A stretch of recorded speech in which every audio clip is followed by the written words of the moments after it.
Well, thanks for setting up the meeting for today, Lara.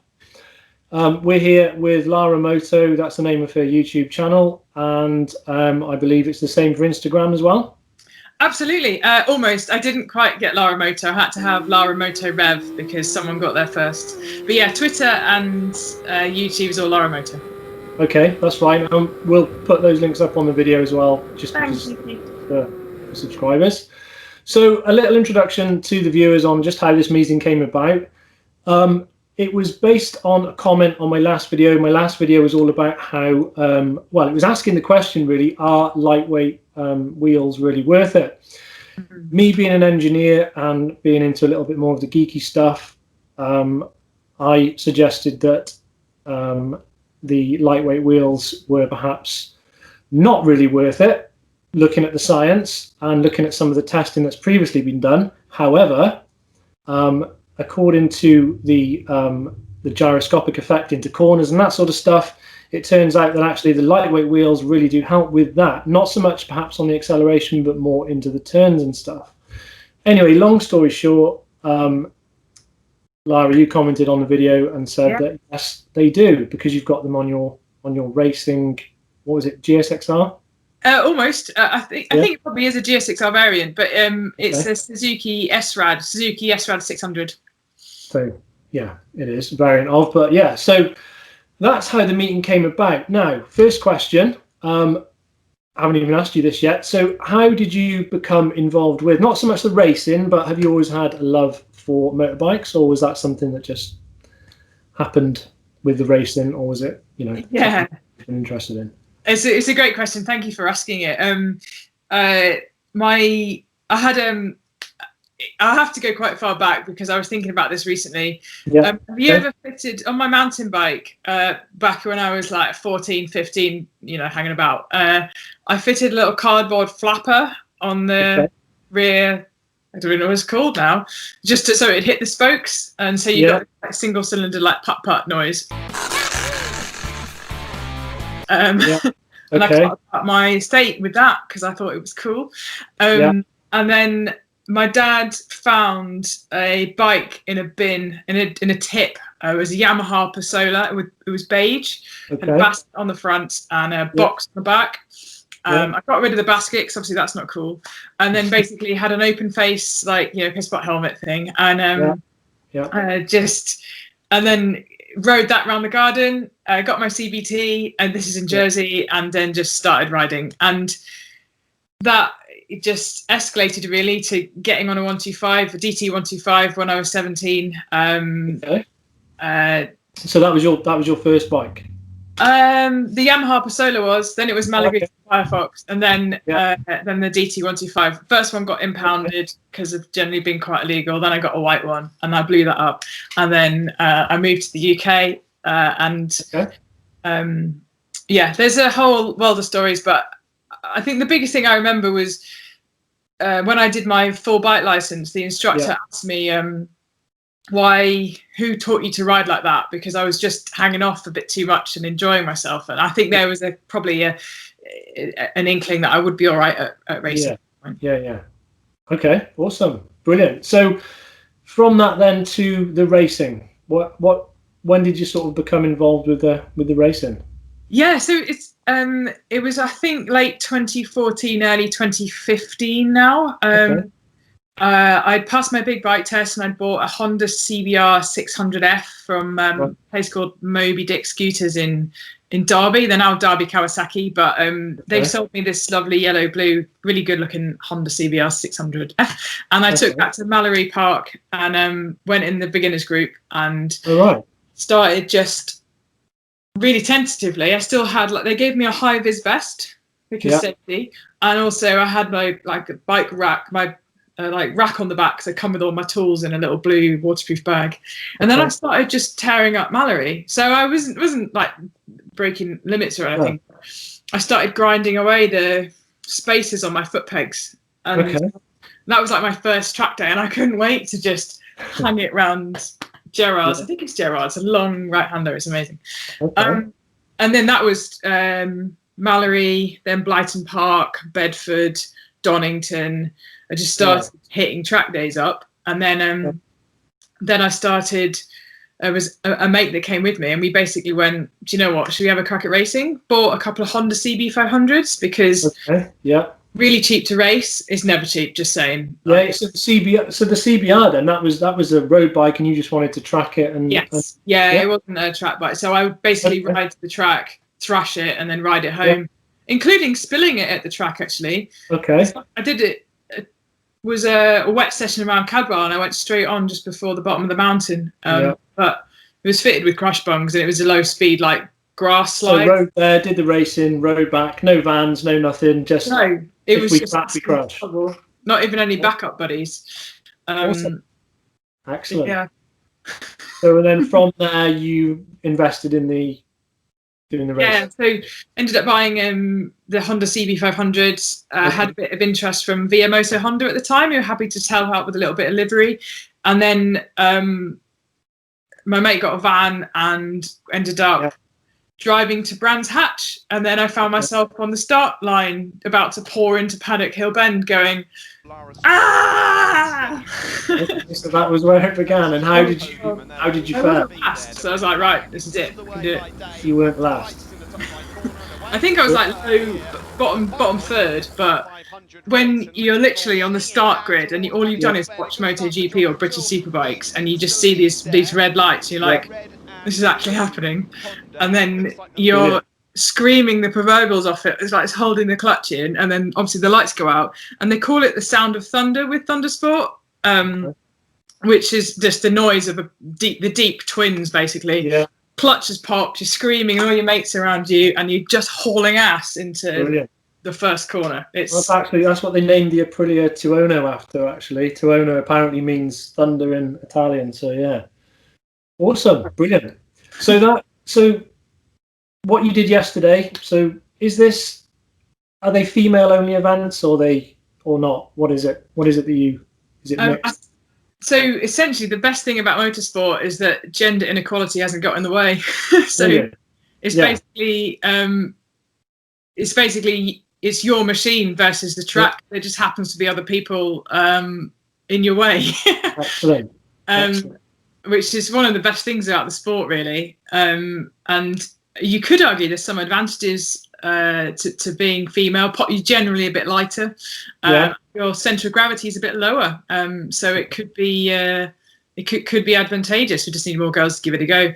But then recently, what No Limits have done is have a dedicated women-only race, just to get more women to perhaps be less intimidated by a testosterone-driven track, and give them the opportunity to race for the first time. So I've then capitalised on that and joined the ladies-only race as a bit of a throw around. It's good. Brilliant, awesome, excellent. So where were you racing yesterday then? So yesterday it was just a test day. Sorry, track day. We're not allowed to call it racing or testing. No, just a test. Just testing.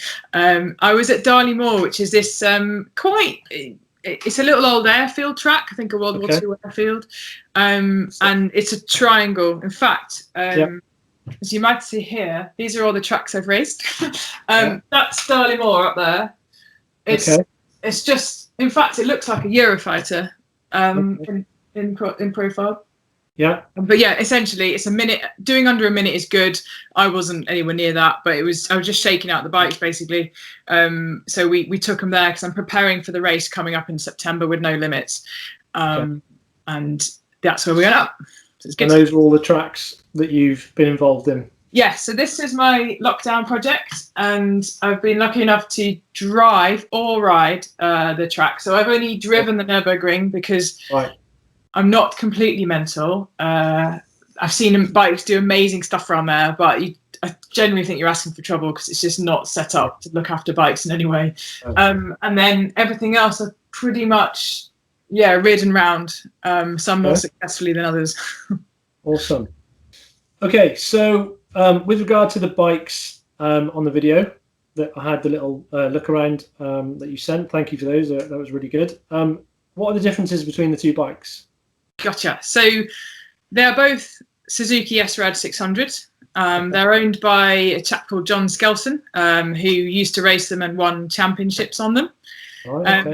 So essentially, they originally both started at stock, but particularly the red bike ended up getting a bit feistier. It's got upgraded brakes. It's got a lightened airbox. You took away a lot of the plastic, so you're pretty much using the bottom of the tank as part of the cover for that. And you shaved a fair bit of weight out of it. And then it's got a fair bit of carbon fibre instead of the original plastics. Okay. And the bit that really matters is it's got the Martincini wheels. Whereas the black bike has got just the stock standard wheels. So to ride, also the red bike it's tuned in terms, I guess, fiddling with carburetors a little bit, but it's also revs up to about 14.5 instead of 14. Right, and it also has a much more aggressive power band than the red bike does. The black bike. Black bike is a really happy wet bike, super smooth. The red bike is like a feisty horse. It only really needs to run. So the black one is more of the sort of your stock, sort of stock bike, and it hasn't really had any tuning. It's not got any. Has it got? I presume it's obviously got performance exhaust, perhaps, on there. I would have thought. I think it's just got a carbon fibre upgrade. I don't think it even has anything special. So do you find that really interesting then, having the option to sort of take them both out and compare the two? Massively. So, I mean, in the racer world, having two bikes is a great privilege because the weather, lovely British weather, often means that you have to have a dry bike for thrashing around and getting some decent lap times, and then a wet bike for when the heavens open and ruin your plans. So having two bikes is really good. I rode both bikes yesterday, and whilst they've got a similar setup, the suspension's slightly softer on the black bike. So when you're turning into the corners, the red bike, it's just easier to get in, and whether that's it's easier gyroscopically to pull it in because your wheels are lighter compared to the black one, possibly. But I mean, that would kind of make sense. I didn't quite do an acceleration test on both of them to correlate with your video, but I know the power out of the red bike is like 109 brake horsepower at the rear wheel, so it's always going to pull a bit better because the engine's a bit better. Absolutely. Yeah. Well, that's what I was going to ask, actually. Is there a massive difference in top speed between the two bikes? There is. Yeah. I'm nodding because I just feel like it's automatic. But it's more of a sense of speed is definitely the red one revs higher, they're geared the same, and it's lighter. So I think it's gonna pay dividends in that sense. So let's have a look at Lara out on the track around Darley Moor.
That's it, and that's really what my video was about, because it was talking about the fact that people tend to remove a lot of weight from the bike, and adding carbon fiber to the bike. I think somebody commented actually on one of my videos saying, perhaps it would help if they lost a few pounds as well. But I was about to come to. What were you going to say something about that? Well, the only way to rest. And it ties in with perhaps being a female rider. But Just well, it does, and that's for the MotoGP riders as well. You know, the MotoGP riders. I mean, look at the size of Dani Pedrosa. Yeah, you don't see fat jockeys, do you? He was hanging off the bike. I mean, literally hanging off the bike. I think he had forearms like Popeye from hanging on, but the rest is so small, he's tiny. But obviously has an impact, the weight of the rider. But the other thing that the video was about was obviously the wheels. And when you mentioned that you had those Martensini, because they are the magnesium forged wheels. Yep. So yeah, so basically my video said that adding, mass to a wheel has twice the impact of having adding mass to the rider or to the frame of the bike, which basically then must work the other way around as well. So what we're basically saying is you're going to add mass to a wheel, which it doubles basically, because you're adding the mass to the wheel, then you're adding mass to the bike as well. So you've not just got mass on the bike, but when the wheel spins up and you've got the rotational mass, you've now got added mass there as well. So it's effectively double.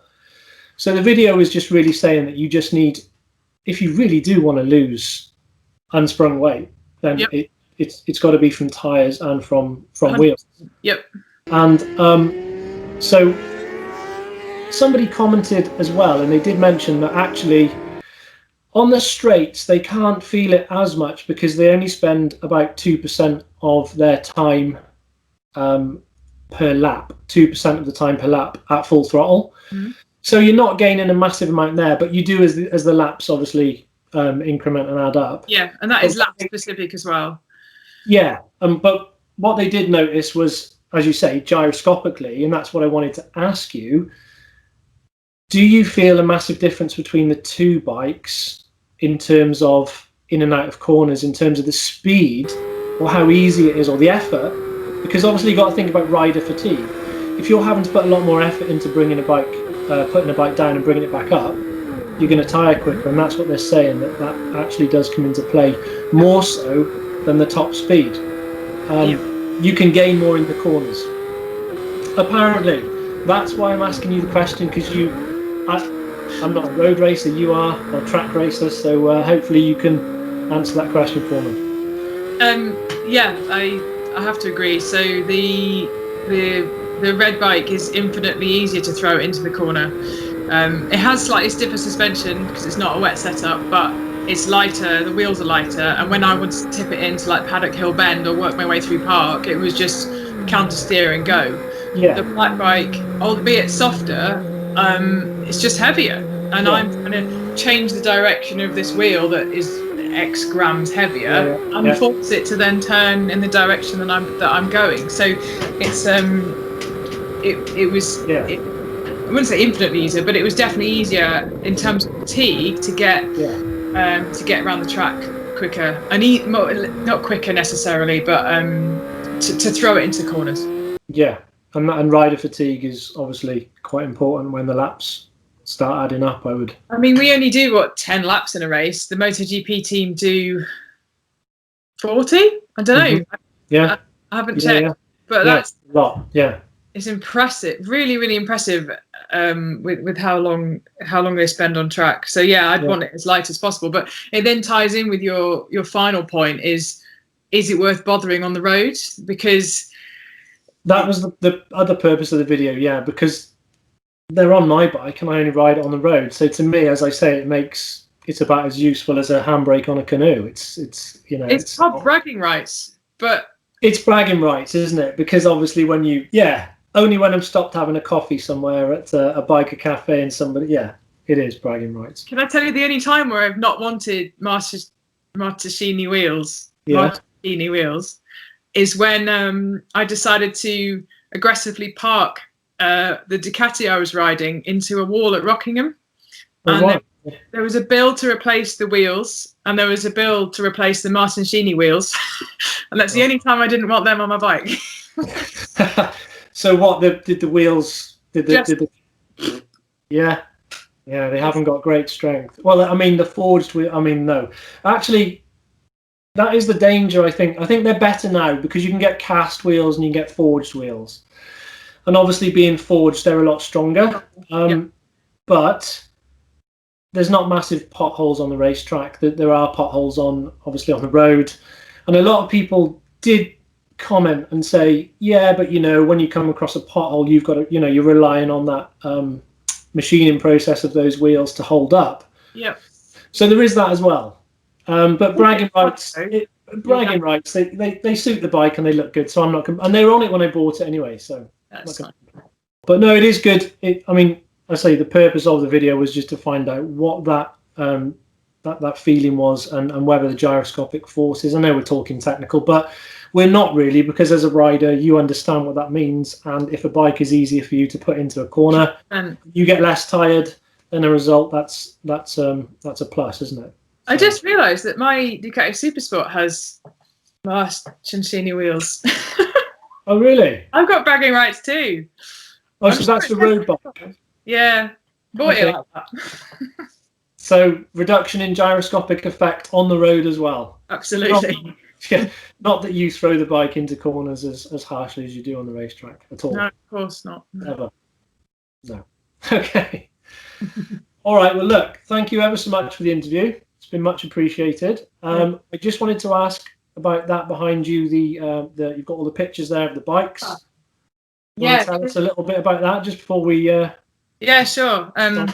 So these were just my favourite photos from when I raced with this chap here. This is Alan Knight, who set up Knight Road Racing, and this is my boyfriend, Ben. And he's my little pit bitch, so it goes well. And then I'm sure he's going to thank you later. He knows his name. It's fine. This is the majority of it is. It's basically a Ducati Monster engine. So they call them Super Twins because he's tweaked it a bit, so you can change it from stock. But it's in a 1098 frame, so it looks like a 1098, but it isn't. You can tell by the back it's missing the two. It's a bit hard in the photo, but it's missing two massive pipes for a 1100cc engine, and it's just got a little pipe. And so basically, this was when I was racing with the Army road race team, again with Thundersport, but competing on this one. So I don't know, a good day I'll get top thirds. I wasn't doing too badly. Brilliant. It just looks. This is my favourite photo because it just. That's a good photo. Yeah. I mean, who does all the the fabrication and that side of things? Are they all done for you, or? Yeah. So I got a bit lazy as a rider because I'd want to. Arguably, it's a safety point for me. I just want to turn up and race. Yeah. So I was lucky enough with Alan that he did all this. Okay. He resprayed it, and then I rode in the Army red colours. I did all my leathers and looked after the helmet in that way. He did all that. So we did quite well on it, but then I parked it into a quick wall at Rockingham, so it looks a bit different now. I'm sure. Okay. All right, brilliant. Well, bend it. Yeah. No, they're not very bendy, those magnesium wheels, unfortunately. But hey ho, they're lightweight and they, they do what they do. So, but listen, thank you ever so much for the interview. It's been really good. No problem. Really interesting hearing all about your racing, and I will obviously have subscribed to your channel. I look forward to seeing more channels in the future. So, thank you very much. Thank you very much, Keith. Take care. Bye bye. No problem. Thank you.